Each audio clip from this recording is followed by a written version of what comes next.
bridegroom took up lamentation, and she that sat in the marriage chamber was in heaviness.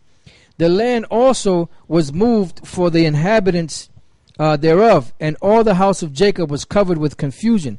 And after 2 years fully expired, the king sent his chief collector to tribute unto the city of Judah, who came unto Jerusalem with a great multitude, and spake peaceable words unto them, but all was deceit. For when they had given him credence, he fell suddenly upon the city, and smote it very sore, and destroyed much people of Israel. Yeah, that's what they're going to do now.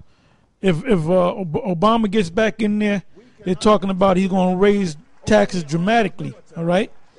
Now, if Romney gets up in there, he's going to raise taxes dramatically as well, and he's going to cut taxes dramatically on the super rich and the rich. So we don't know who's going to be the new president, or whether Obama's going to get back in there. The elites already know who's going. They already got it set up who's going to be put back in there. And like I said, if Obama stays in office, he's the incumbent president. To do another 4 years, he's already in that presidential seat, so he can start passing laws and bringing out executive orders. I mean, he can just totally change himself as soon as he gets in office.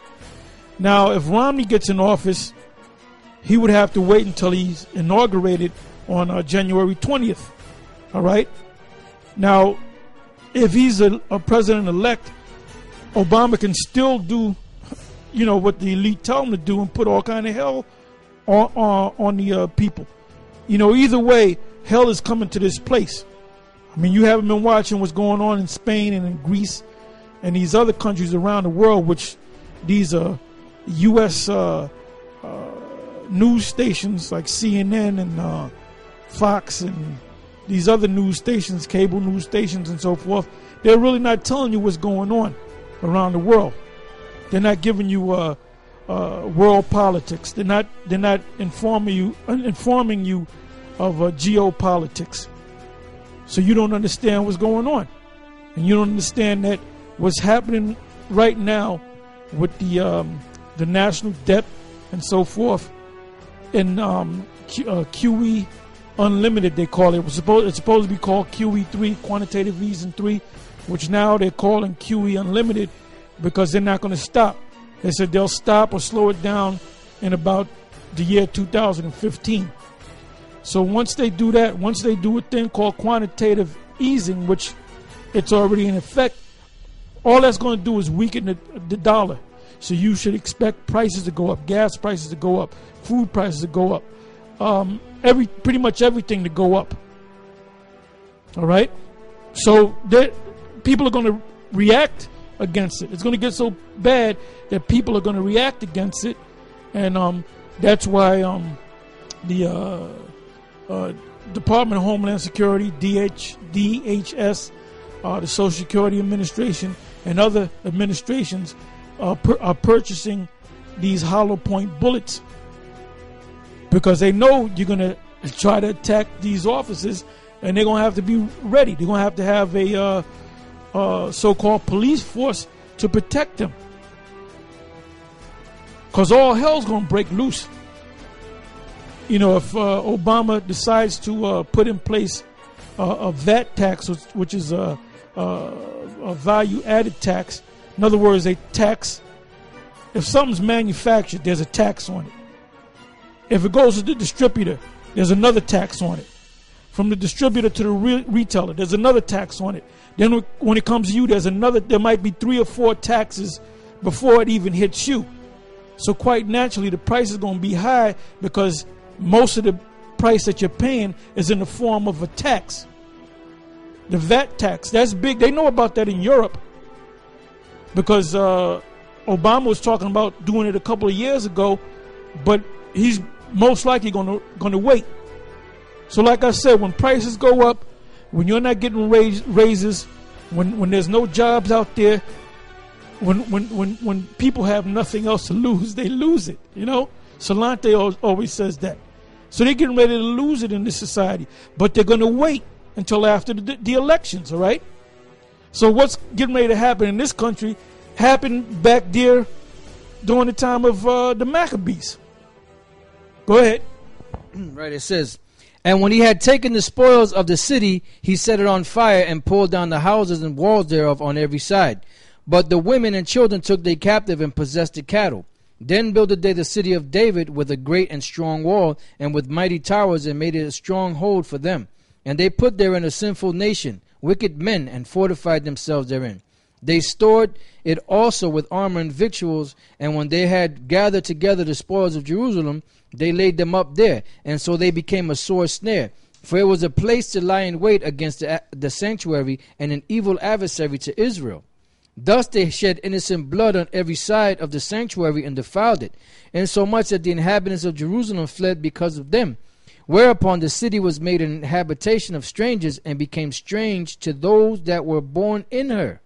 And her own children left her.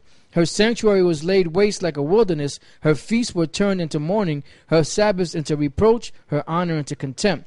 As had been her glory, so was her dishonor increased, and her excellency was turned into mourning.